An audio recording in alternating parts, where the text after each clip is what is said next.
Jā, var redzēt to, ka ir kaut kāda daļa, kas vispār neko nesaprot no apmācības. Jo padomāt paši loģiski, ja jūs cilvēkam sākat mācīt apzīšanas manevru, tad, protams, ka vissvarīgākais ir drošība.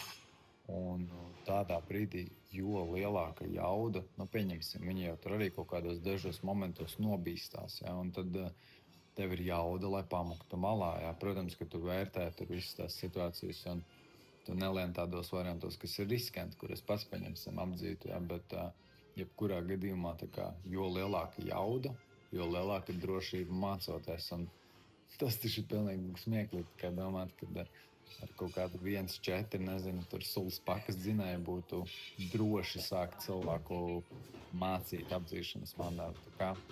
Jā, katram laikam ir savs, un manuprāt, ja ir tāda iespēja, es domāju, ka noteikti tas ir jādara tikai un vienīgi šādā veidā. Vai ne, Martelī? Jā. Tā ir.